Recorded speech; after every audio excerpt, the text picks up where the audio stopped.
Quand je suis arrivé au monastère aussi, ce qui m'a aidé pendant ce combat, c'était de découvrir, bien sûr, ce qui m'a d'abord aidé le plus, c'était de découvrir ce Jésus qui existait, qui était vivant, que je sentais vivant en moi.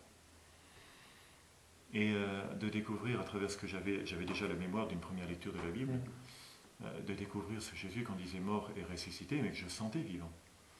À travers tout ce que je sentais comme combat, comme nuit, comme doute, je sentais en même temps quelque chose et quelqu'un. Et j'ai toujours voulu me donner à fond à cet amour que je découvrais, cet amour immense et vrai. Et je me suis accroché fortement à Jésus.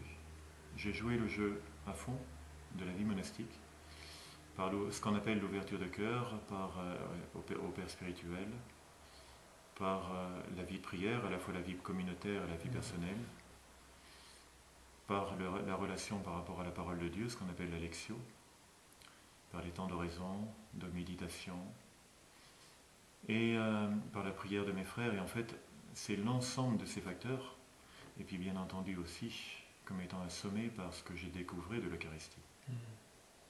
C'est l'ensemble de ces facteurs qui a abouti à cette libération.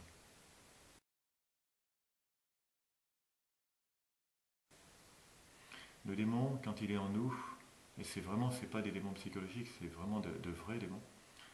Le démon, quand il est en nous, il est un peu comme quelqu'un qui est traqué quand on ouvre de plus en plus son cœur à Jésus. Et il a de moins en moins de place. Plus on ouvre son cœur à Jésus, moins il a de place en nous. Et d'une certaine façon, non pas dans le sens technique du terme, parce que je n'ai pas eu d'exorciste qui est venu prier pour moi et en utilisant le grand exorcisme, le rituel du grand exorcisme, mais d'une certaine façon, j'ai connu un exorcisme dans le sens profond du terme, c'est-à-dire un exorcisme, ça veut dire sortie de démons du corps. Donc c'est réellement ce qui m'est arrivé, même si, en tous les cas consciemment, personne ne m'en a jamais parlé. Je pense que mon frère Joël m'en aurait parlé si ça avait été le cas. Même si personne, il n'y a aucun exorciste qui a prié sur moi à ce moment-là.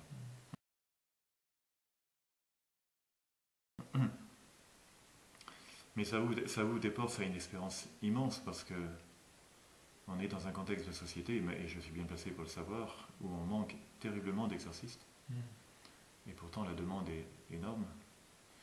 Et en même temps, tout est toujours possible pour qui veut vraiment se tourner vers Jésus. Et on retrouve quelque part quelque chose qui se passait au premier siècle du christianisme avec les actes des apôtres, dont nous parlent les actes des apôtres. Mais même Jésus, dans les évangiles, où il expulsait les démons, mais de façon très simple. Donc même s'il n'y a pas suffisamment d'exorcistes, et d'exorcistes qui ont une foi profonde, il y en a de grande qualité, bien sûr. Il ne faut pas noircir non plus ce que je dis. Mais en même temps, il y a une demande très importante et une des leçons que je tire moi de toutes ces années, c'est que tout est toujours possible avec Jésus. Il tend toujours la main. Oui. En assumant en même temps les conséquences de nos actes. C'est fou parce qu'on apprend avec Jésus à regarder notre vie, à accueillir dans notre vie passée à la fois ce qu'il y a de mauvais, mais aussi ce qu'il y a de bon. À faire fructifier tout ce qu'il y a de bon, à le porter petit à petit par un chemin vers son accomplissement. C'est ce qu'on appelle l'image de Dieu, le meilleur de nous-mêmes. Et en même temps, à tirer les leçons du passé et à ne plus se culpabiliser excessivement de tous ces péchés. On apprend à les confier à un autre que nous-mêmes qui est Jésus. On apprend à guérir dans la mesure du possible, qu'il y a certaines blessures dont on ne guérira jamais, mais il y en a un grand nombre dont on peut les guérir. Et surtout, on apprend le chemin d'une joie qui est immense avec Jésus. Et là aussi, tu es bien placé pour le savoir.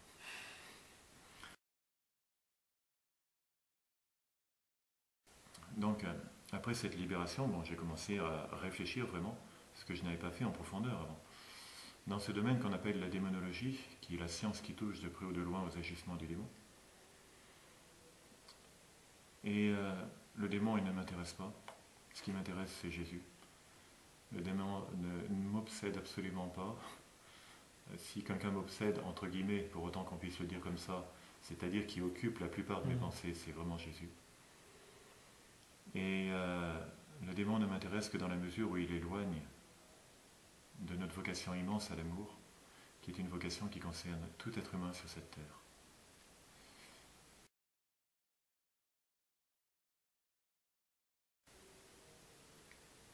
Une fois qu'il y a eu cette libération, en 1998, j'ai fait ma profession définitive, mon engagement définitif. Une fois que j'ai eu cette libération, j'ai vu beaucoup plus clair en moi et j'ai pu comprendre, et mes frères aussi, de leur côté, ont compris que j'étais prêt à dire oui, un oui définitif à Jésus. Et pour moi, ce qui était le plus important, c'était pas tellement le fait d'être au monastère. Ce qui était le plus important, et ce qu'il est toujours d'ailleurs, c'est de répondre oui là où Jésus nous appelle. C'est-à-dire que tout être humain, ce qui est extraordinaire dans la vie chrétienne, ce n'est pas d'être dans un monastère, ce n'est pas d'être dans un milieu porteur très fort, c'est d'être là où Jésus nous veut et d'accueillir l'immensité de sa présence.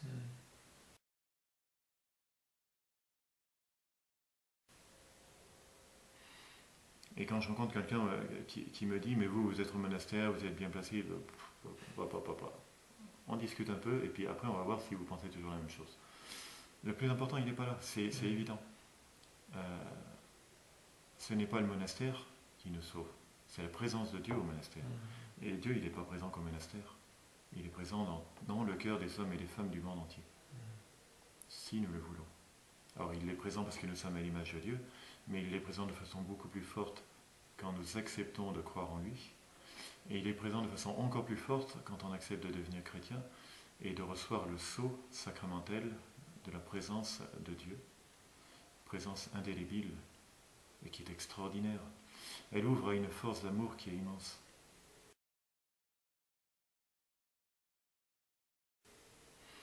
Au monastère, donc à 98, j'ai fait mon engagement définitif. Et après, on m'a demandé d'être responsable de l'infirmerie pendant plus de 10 ans. Enfin, on m'a pas demandé, à cette époque-là, je ne savais pas que ça durerait 10 ans. On m'a demandé d'être responsable de l'infirmerie et je l'ai été pendant 10 ans. Ça a été une expérience pas facile, extrêmement belle, mais au cœur, pas facile parce que j'ai fait les soins palliatifs pendant 10 ans. Et au cœur de cette expérience de soins palliatifs, tous ceux qui font des soins palliatifs le savent, on est confronté à la vie et à la mort, à la souffrance d'autrui. Et c'est toujours des expériences où on se sent infiniment petit. Une mort est toujours quelque chose d'unique. Même si on le vit dans la foi, si on veut le vivre dans la foi, et il y a toujours la souffrance de la séparation, enfin il y a l'aspect tout humain qui est à prendre en considération, bien entendu. Mais avec cette différence, c'est que si on se contente uniquement de l'aspect humain, on aboutit forcément tôt ou tard à une impasse. Ceci dit, il y aura aussi des exceptions, il y a des personnes de très grande qualité qui vivent quelque chose de profond sans être forcément croyants. Mais moi je dis que pour ces personnes-là, si un jour elles veulent se tourner vers Jésus, ça sera d'autant plus fort. Mais bon, après, je ne juge pas les gens parce que le cœur appartient à Dieu.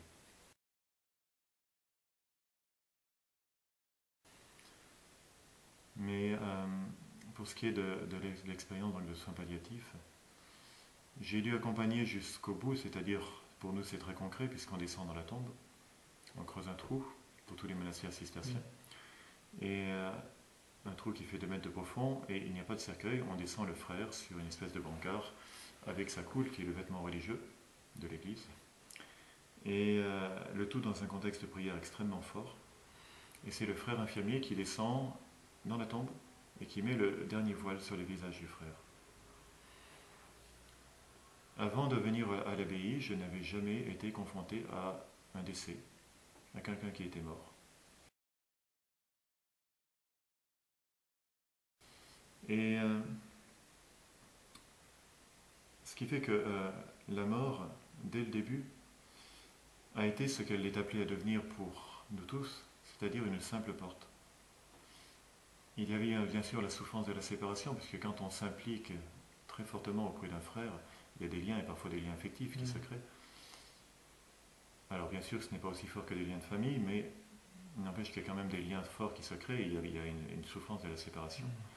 Mais en même temps, dans la mesure où c'est le regard de foi qui prédomine, et c'est ce que j'ai toujours essayé de faire, et c'est ce que je continue de vouloir faire, Le regard de foi, il permet, tout en prenant en compte tous les aspects humains, de voir plus loin que les aspects humains et de s'ouvrir à l'aspect divin. Et l'aspect divin, il nous fait dire par exemple que la mort n'est qu'un passage, et un passage vers une autre forme de vie qui est ce qu'on appelle dans le langage chrétien la vie éternelle. Et pratiquement dans la plupart des cas, ça a été extraordinaire.